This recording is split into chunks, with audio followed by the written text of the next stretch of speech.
Internal auditors say that the volume and complexity of change have increased. And for many, it feels continuous and unpredictable and really overwhelming. These numbers tell more of the story. Data from tens of thousands of change programs shows that just 5 years ago, 5 out of 10 programs were classified as highly complex. Today, it's 8 out of 10. So what does that actually mean in practice? More complex programs invariably involve a combination of more systems, processes, culture change, and lots of different people having to collaborate to deliver really challenging outcomes. A lot of the time, those people are spread across different organizations, different functions, and a lot of them have their own unique and often competing incentives, reporting lines, and priorities. And alongside that, the volume of change has increased quite substantially. And many organizations tell us that they're investing up to 50% more this year compared to last year on change programs. That can be for a whole host of different reasons. In financial services, for example, there's a lot of regulation, which is driving the need for more and more change. And many organizations are standing up major enterprise-wide transformation programs, which are putting their business under far more pressure than ever before. Now, the reality is that while the investment in change is increasing, and often with that is an increase in the kind of size of the change team, the rest of the business doesn't typically grow at the same level. And when you look at those two factors in combination, more complexity with more volume means greater organizational risk exposure. And for internal audit, of course, that tends to put them under more pressure to be on top of that risk exposure, give good visibility to the leadership and the audit committee. So internal auditors tell us that they really feel those trends. They're determined to add value to the business and to their stakeholders, and also they need to give confidence to the audit committee and give them really good visibility. But they struggle in three broad areas. First of all, audits take longer, and often by the time audits are finished, it's too late for the findings to make an impact. What do we mean by that? In many situations, project audits can take 2 to 3 months to complete. Once you've done the field work, gathered the evidence, reviewed it, and produced the deliverable, the world has moved on. The world of complex change moves far faster than that. So the findings are often out of date by the time they're actually shared. Alongside that, like any function in the business, there's always finite capacity. And the capacity in internal audit teams to deliver project assurance is often really limited. And in turn, they really struggle to choose which initiatives they should be focusing on. Alongside that, they really need to be able to justify why they've chosen to look at 3% of the overall change activity and form a rationale for why they've chosen to look at those things above the things they've chosen not to. And then on top of that, many auditors say that they face challenges in uncovering the root causes of their findings. So rather than offering actionable solutions, which are really focused on improving the project outcomes, they can come up with relatively superficial findings. For example, they may be saying that a particular document is missing or is in the wrong template. The remedy for those types of findings is relatively tactical, and they're not really getting to the underlying causes that really make a difference to the success of the projects or programs that they're looking at. So along with the sort of greater volume and greater complexity, the actual evidence that auditors to look at when they're looking at big, complex projects is increasingly difficult to access. It's buried in a cocktail of reports and RAID logs, project plans, often held in lots of different systems, often out of date, at odds with each other, so not telling a kind of cohesive and connected story. And for those that haven't really worked in the world of complex change, it can feel really overwhelming. The consequences of this trend are pretty predictable. This stat, those that are interested in the world of change and transformation may have seen this before. It's that 7 out of 10 complex projects typically fail in some respect. Now, Harvard Business School defined that as failing to meet their original objectives. There's reams and reams of research and literature out there, which tends to congregate around a sort of 70% failure rate. Often that can be to do with benefits erosion and delays, which are linked in this stat here. So the Proteus data finds that on average, for the most complex projects, 30% of the return on investment that is expected at the beginning of the life cycle has disappeared by the time the projects are complete. And that's due to both overruns, overspends, and benefit erosion happening throughout the life cycle. So you're getting less value than you expect at the beginning. And for some of the most complex programs, many of which are mission critical in the context of their business, that 30% value erosion can add up to tens, if not hundreds of millions of pounds. Fixing that is the prize worth having.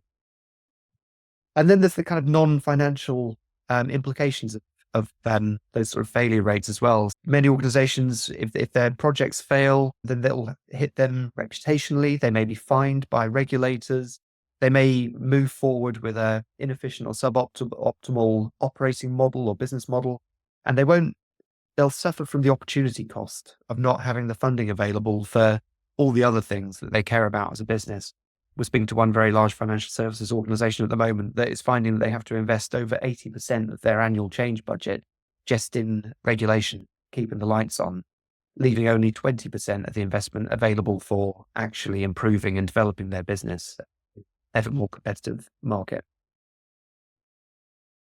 And so what's actually underneath these challenges? If we think about the world of change and transformation from the perspective of an internal audit team, many internal audit teams will approach assurance in a similar way.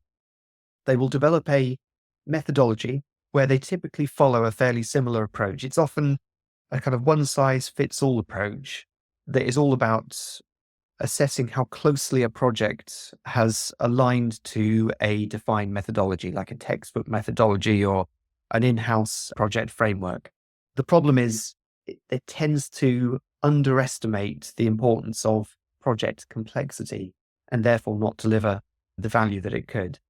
And we've got a visual here which kind of brings to life what we mean by project complexity. On that kind of 3x3 grid, we've got one in the sort of simple projects. Simple projects are characterized by focusing on solution planning, by which I mean looking at kind of individual IT systems or maybe looking at the org design or org structure as a kind of single part of the solution that needs to be delivered. And they tend to follow what you might call a known process. So there tend to be projects that have been delivered successfully before, even with either within the business or outside the business. They tend to start with a little bit of uncertainty, and the focus tends to be on bringing that uncertainty down. So you're really clear about what needs to be delivered and have a very reliable approach and plan. And in the stakeholder dimension, they tend to be focused on stakeholder engagement, stakeholder alignment, communicating to people what's going on and making sure they're sufficiently informed about what they need to do. Now, at the other end of the spectrum, the complex projects or programs, as they're usually labeled, you have a completely different set of challenges. So rather than focusing on solution planning, one kind of particular thing, you tend to be looking at the overall business architecture. So the sort of convergence of people, process, technology, supply chain, customer interfaces, all the different things that come together to form an operating model tend to be changing in the world of complex programs all at once. You tend to be going through an unknown process, by which I mean you're doing something that hasn't been done successfully before, either within the business or maybe in the wider market. So you're having to come up with an approach that is untested and unproven, which is inherently more difficult. When it comes to uncertainty, complex programs live in a world of uncertainty and ambiguity. It never goes away. It's a case of needing to navigate a sort of uncertain and volatile environment to deliver the program successfully.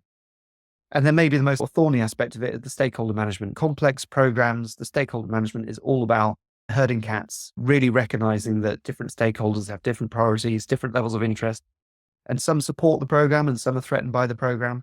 And for the most successful complex programs, they find a way of navigating those challenges successfully, but they need to deploy very different approaches to what you would see for a simple project. And I guess the key takeaway here is that for many internal audit teams, they'll understandably be following a kind of fairly rigid one size fits all approach. When you think about all the dimensions that can vary so much depending on the complexity of a project, you realize you need to have an adaptable approach that takes those things into account and delivers real value. So if we unpack some of the root causes to some of these challenges a little bit more, why aren't project audits effective at identifying issues early and helping the stakeholder deliver better outcomes. Some of these things you may not be experiencing personally, but others in the market are. So it would be interesting to see if some of them resonate. So first of all, audit reports, project assurance reports run by internal audits are normally backward looking in nature, by which I mean they're looking at what's happened up until this date to evaluate whether they followed the agreed process correctly. And because auditors are sifting through reams and reams of evidence, they take a long time to produce. And like I said earlier, in the world of fast moving complex change, you often find that by the time the audit findings are presented and the actions are recommended, they're no longer relevant. The world has moved on and the challenges that have shifted quite fundamentally. For many, the focus of an audit is about adherence to controls. It's very compliance focused. Now, clearly, if there's a time and a place for focusing on compliance to a process, that can be really important in many businesses. But what tends to happen in the world of complex change is if there's undue focus on compliance with process, then gathering evidence to prove or disprove whether a project has followed the agreed path tends to take precedence over delivering something valuable quickly that can really help the projects deliver a better outcome. This next finding relates to the complexity description I gave a moment ago. For many internal auditors, they'll be very focused on what we would call delivery complexity. You could call it technical complexity, which is very much the nuts and bolts and mechanics of what the project is focusing on and how it's delivering and building a solution. What audits often underestimate and don't really focus on very much is what we call management complexity, which is all about the stakeholder environment, the culture of the business, the third-party relationships, all the stuff that sits outside the box that says project. And what the data that Proteus has compiled shows is that most projects, when they fail because of management complexity, but most auditors and indeed most delivery teams tend to focus on delivery complexity. In other words, they're focusing on the wrong root causes of success and failure and not helping projects get to the best possible outcomes. Many internal audit teams, they're really hamstrung with limited capacity, budget, and actually expertise. And that really impacts the scale and depth of the audit insights. In other words, when we speak to internal audit teams, it's quite rare to organizations who have hired change and transformation or program specialists into their audit teams. Most auditors are professional auditors and they don't necessarily haven't lived and breathed the world of change before. So it can be really difficult to conduct an audit of a fairly unfamiliar topic. And what's more, when you've got so many different competing priorities, you invariably only look at a small proportion of what's going on in the change space, leaving big areas of it audited and left for second and first line to focus on. And then finally, the traditional approach, the compliance-driven, backward-looking approach, tends to be very detailed, tends to result in big sort of detailed findings underpinned by extensive evidence. But those findings can be called really superficial. They're not really getting to the underlying root cause of why projects are failing. And you can see this in the kind of evidence base out there. So many projects that are audited and assured throughout their life cycle still achieve bad results at the end. So the assurance approach isn't necessarily making a difference in helping them deliver successfully. So when you unpack those root causes, the issues translate into a set of both business and personal impacts for internal audit leaders. So for a start, the point I've just made really, it's despite everyone's best efforts, and even when the projects are taken through an assurance, they still fail far more than they need to. The failure rates, like we found earlier on with the Harvard study, are very high and they're not delivering their original objectives. What tends to happen is that organizations or leaders find themselves unwittingly sleepwalking into issues rather than being given really good visibility of the risk profile of their projects, allowing them to take preventative action to get to a better path. What can happen, and again, this might not be something that those on this call have seen, but others have said, is that they feel quite aware that internal audit is not perceived as a value-adding partner to the projects. And the delivery teams can be really guarded or obstructive. Some have said it feels like you're pushing at a closed door. Speaking personally, I've been on both sides of this equation. I've spent most of my career as a sort of program manager, program director, been on the receiving end of quite traditional audits, and it can be really all-consuming and an unwelcome distraction when you're really busy on trying to get the delivery done. But I've also been working with internal audit teams for a number of years, and it's immensely frustrating when the business are finding every excuse not to engage and participate in the reviews that you've been commissioned to deliver. And then finally, some internal auditors will say that they feel exposed and lack confidence. And that's both with the teams that they are assuring, but also with their stakeholders, with the audit committee. They're basically being asked to give opinions on some really complex, interdependent risks that are associated with very big, complex projects. But many won't have lived in that world. They won't have done it before. They won't really have access to the tools and approaches that enable them to give that type of insight. And they may not have confidence in the findings and recommendations that they're putting forward. So hopefully that wasn't too doom and gloom. It's a bit of a pattern of symptoms and causes that we've been seeing in the market for some time. And as such, we've designed a solution to those problems: Proteus Project Assurance. The Proteus Project Assurance service is designed specifically for internal audit teams to predict where projects are most at risk of failure and get insights to improve the chances of project success. It's a very different proposition to what we've seen many internal audit teams use today.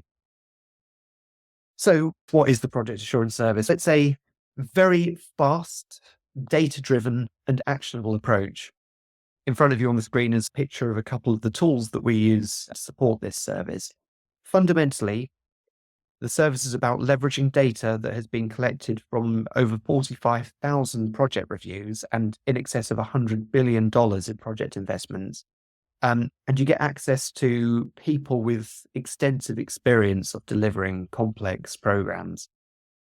It enables you to objectively benchmark your projects and really rapidly understand the gaps between where those projects are and what empirically proven good practice looks like.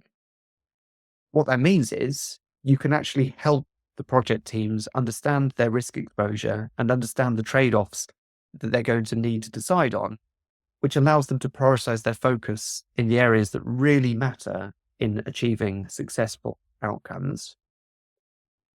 And what that means for you as an internal audit partner is that you're no longer at the mercy of subjective opinion or your own kind of judgment and inevitable bias. And you're no longer drowning in all that project documentation that is really difficult to decipher and navigate when you're assuring complex projects. The approach is much faster than that. It's interview driven, and it leverages the data and the benchmarks to give great insight very quickly. What that means is that instead of focusing on processing and controls the compliance aspects of a traditional audit, you're getting those experienced change specialists using the benchmark data to understand the risks to the outcomes. In other words, you're looking forward to what the project is trying to achieve and trying to help the team understand the steps they can take to get better outcomes.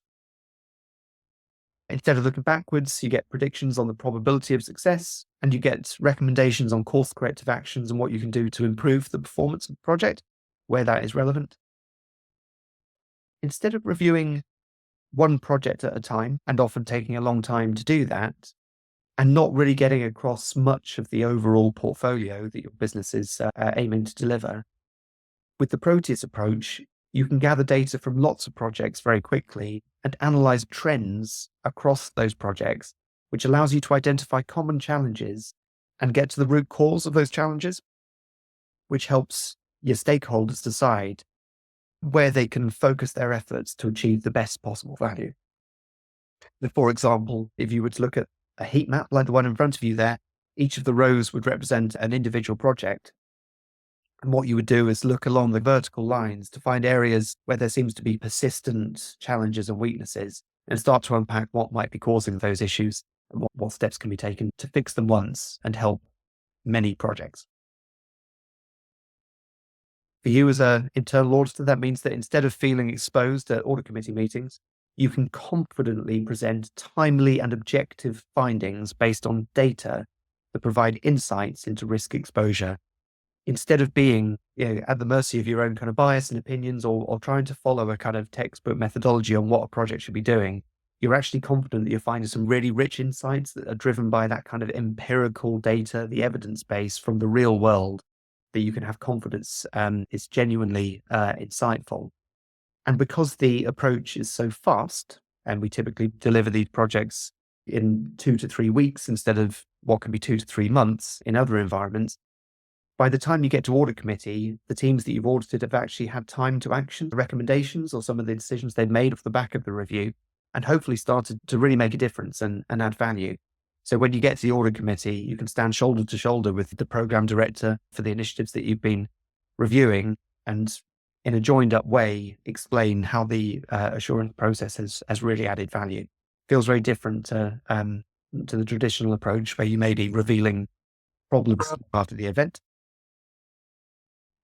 So, like I said, instead of outdated findings that take so long to produce, you're getting those insights and actionable recommendations very quickly. Um, what it tends to take is just an hour of time from 10 to 15, maybe up to 20 individuals involved in the same project. So rather than really getting in the way of very busy people and very busy teams, you're really using their time productively in a sort of structured manner to understand how the project is comparing against the benchmarks and getting some really deep insights from minimal intervention with the team. And instead of business sponsors and change teams questioning the value of internal audit when that happens, they begin to see you as a trusted partner and an advisor for delivering change. And many of the internal audit teams that we've worked with now over the years have defined success for them personally as having people in the business come to them and ask for their service rather than having it imposed upon them. And some of the organizations that have partnered with Proteus have absolutely achieved that. It's gone even further where the project teams are funding the assurance reviews that the internal audit team are providing. In other words, it's seen as inherently valuable by the stakeholder community. So I've talked at a high level about the Proteus assurance approach: data-driven, fast, insightful, forward-looking, objective. It works in several different ways for different types of organization. So on the left-hand side of this picture, we've got the partnership model, the most sort of simple and traditional model for an engagement like this, where clients can hire Proteus to conduct an assurance review with them in a co-sourced arrangement. We tend to do that on a project-by-project basis, often commissioned for the really big, complex programs which are mission critical for a client. But we actually have a couple of other options which move more towards a self-serve model. So Partnership Plus in the middle there is when, as an organization, you can license the Proteus tooling and data for yourselves so that you can run rapid project health workshops across a decent slug of your portfolio. And for the organizations that do that, they can capture data quickly that enables them to prioritize their focus in their audit plan in a justifiable, objective, and data-driven way, and then hire Proteus, where relevant, to help them undertake the more detailed reviews of the areas that really warrant it. And then at the right-hand side of this picture, we've got the Proteus powered in-house capability. And this is really for organizations that are conducting a lot of internal audit teams that are conducting a lot of project and program assurance on an ongoing basis and maybe investing quite significant amounts in that today. And for those teams, the offer is to build the capability for the in-house team to actually undertake these reviews for themselves. So the comprehensive suite of tooling and data and training and coaching and support that allows your teams to deliver essentially what the Proteus deliver for clients, but always be at the end of the phone if and when support is needed to do the really complex stuff. And in that respect, it allows you to be less dependent on third parties, but also be higher performing within your organization. Thank you for listening to me today. I hope you found that content interesting and thought-provoking. I'd be glad to take any questions. Thank you, Alex. Can you share a couple of typical issues you uncover through your approach versus a traditional approach? Certainly, that's good questions. I'll exaggerate for effect because I know it's not as simple as this, but in the sort of traditional approach to assurance, a typical sort of finding might be something like a business case hasn't been produced at the right time, or maybe it hasn't been signed off by the right committee. And the remedial kind of action that's needed is to get that thing produced and get it signed off at the appropriate governance board. It doesn't tend to add very much value to the program team in terms of driving a better kind of outcome and best performance. the type of insight that you might get from a Proteus assurance review will be much richer than that. So it might be that through analysis of the data, analysis of the questions, you find that there's a real sort of resource contention problem. Like the people you need to engage with to deliver the project are being pulled in 15 directions at once. And that's harming the performance of the project and likely to lead to delays and benefit erosion and overspend. And using the data-driven approach, you can quickly uncover the root causes of those types of challenges. A really basic example of that would be overall portfolio prioritization. People on projects are being pulled in 15 different directions because the business is trying to do too much. Now, if the Proteus approach can reveal that as an insight, you can take it to the people that can fix it. In that particular instance, it's usually the exec leadership team, and get them to engage with the issue and help their projects by taking some of the strain out of the system and allowing them to create a doable portfolio of work rather than a wish list that just can't possibly be resourced. So I guess that's the kind of high level example of the difference between relatively tick box type findings and recommendations through to deeper insights that can be taken to the right people to resolve and deliver a better outcome. Let's go to David Lucas. Thanks for your question. How does Proteus Audit Solution connect with the detail, e.g., business models, value chains, and operating models, detailed changes across process, organization, and technology? How does a differentiated program for competitive advantage benefit from external benchmarks? Thank you, David. How's Process Order Solution connect with the detail of the business model value chain? Okay, so I think if I'm interpreting your question correctly, David, I think you're getting at the kind of the unique kind of culture and nuances of every organization and every project. There's no sort of one size fits all approach to this stuff. You have to take into account the kind of context and use that to understand the root cause and that type of thing. And I think just to probably the sort of answer I'd give to that is that the approach is highly adaptable in a few different ways. We tailor it to the complexity of the project and the organization. In other words, we ask a completely different set of questions for the really complex types of programs in really complex environments compared to the simpler projects in more stable environments. The approach is completely method agnostic. I think a lot of people get quite hung up on things like waterfall versus agile. The questions that have been developed in the Proteus approach are much less interested in that method. They're much more focused on the impact of the approach you're taking. So are you building a common understanding? Are people moving in the same direction? Is there evidence of misalignment that could lead to problems? In other words, you're asking about a logical set of thought processes and discussions rather than about the kind of mechanical elements of the project. And then I guess the other kind of element of what makes the Proteus approach adaptable to different business models and sectors and different environments. We found it really gratifying the last couple of years. We've used this approach a lot, 15 years or so, for typically IT-enabled complex transformation programs in big corporate environments. But we've actually started working with a lot more sectors in the last 4 or 5 years than we ever have done before. Found that the approach has been really powerful. I think that's all of the questions answered. So if there's no further questions, we will be following up with a recording. Alex's contact details will be on the email as well. So please drop us a line if you've got any further questions after this session. Thank you, Alex, for taking us through that. And I'll be closing the call now.